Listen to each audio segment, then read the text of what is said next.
On assiste à une véritable vague de prise de pouvoir militaire en Afrique en train de redessiner complètement les alliances et surtout l'avenir de millions de personnes.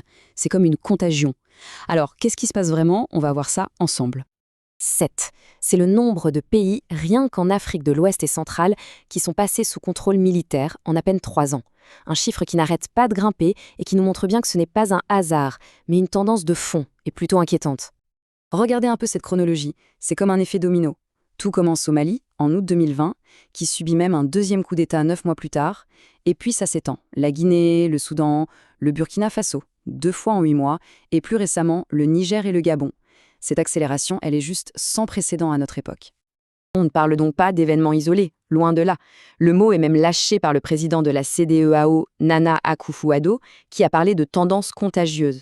C'est dire à quel point on a l'impression d'assister à une sorte d'épidémie d'instabilité qui se propage. Et le résultat, c'est cette fameuse ceinture de coups d'État qui traverse le Sahel. Avant même le Gabon, on avait déjà 6 pays alignés. Mali, Guinée, Burkina Faso, Tchad, Soudan, Niger.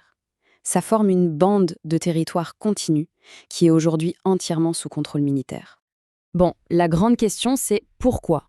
Pourquoi maintenant et pourquoi cette serrée noire? Pour essayer de comprendre, il faut regarder les causes. Et il y en a un peu partout. Des raisons bien internes à chaque pays, mais aussi des facteurs externes. Et à chaque fois, c'est un peu le même cocktail explosif. Les experts sont d'accord là-dessus. On retrouve des politiques publiques qui ne fonctionnent pas, une corruption qui gangrène tout, et surtout ce sentiment d'insécurité permanent face à un extrémisme violent que les gouvernements civils n'arrivent plus à gérer. Mais attention, il y a une autre dimension très politique. Il y a cette volonté d'envoyer un message très clair aux anciennes puissances coloniales, et à la France en particulier. On sent monter un sentiment anti-français, qui se nourrit de cette perception d'ingérence et de l'échec des interventions militaires occidentales. Cet échec, ou du moins ce sentiment d'échec dans la lutte contre le djihadisme, ça a créé un vide, et en géopolitique, comme dans la nature, le vide se remplit très vite. D'autres puissances, comme la Russie, s'y engouffrent et se présentent comme de nouveaux partenaires supposément plus efficaces. Alors forcément, les organisations régionales ont essayé de réagir. Elles ont tapé du poing sur la table. Sauf que leurs menaces ont eu un effet complètement inattendu. Au lieu de diviser les nouvelles jointes, ça les a poussées à s'unir et à former leur propre alliance. L'acteur principal de cette réaction, c'est la CEDEAO, la grande organisation de l'Afrique de l'Ouest. Après le coup au Niger, elle a vraiment durci le ton, sanctions économiques lourdes et même la menace d'une intervention militaire pour rétablir l'ordre. Sauf que ça a eu l'effet inverse. Le Mali et le Burkina Faso, déjà dirigés par des militaires, ont tout de suite dit « si vous touchez au Niger, c'est une déclaration de guerre contre nous aussi ». Résultat, les 3 pays se sont unis, ont signé une charte de défense mutuelle et ont créé l'Alliance des États du Sahel. La pression extérieure a finalement soudé un nouveau bloc. D'accord pour la géopolitique. Mais pour les gens, pour les citoyens qui vivent là-bas au quotidien, ça donne quoi? Est-ce que les belles promesses de sécurité et de souveraineté des militaires sont vraiment tenues sur le terrain? Ce qui est frappant, c'est que souvent au début, ces coups d'État sont plutôt bien accueillis. On voit des scènes de joie dans les rues. C'est le signe d'une population à bout, exaspérée par la corruption et l'insécurité, qui place un nouvel espoir dans l'armée. Mais attention, les experts nous mettent en garde contre ce qu'ils appellent le piège du coup d'État. L'idée, c'est qu'un coup d'État, même populaire, banalise le renversement du pouvoir. Ça devient une option. Et ça ouvre la porte à un cercle vicieux d'instabilité sur le long terme. Parce que la réalité, elle est souvent très loin des promesses. Les juntes promettent la sécurité et on se retrouve avec plus de répression. Elles promettent la souveraineté et le pays se retrouve isolé sur la scène internationale.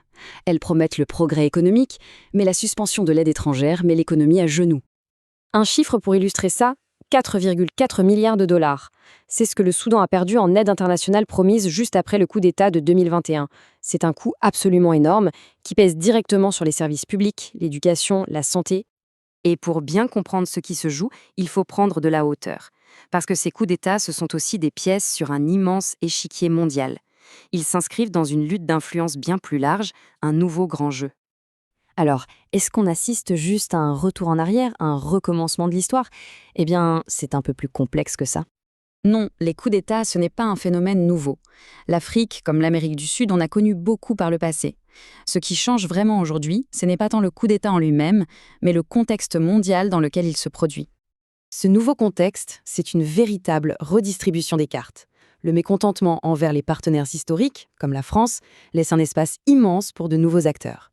Et qui s'y engouffre? La Russie, bien sûr, avec des groupes comme Wagner, mais aussi la Chine, avec son poids économique. Les pions bougent sur l'échiquier.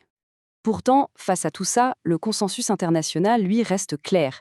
Et il est bien résumé par le secrétaire général de l'ONU. Le rôle de l'armée, c'est de défendre le pays et sa population, pas de s'attaquer à son propre gouvernement pour prendre le pouvoir. C'est un principe de base.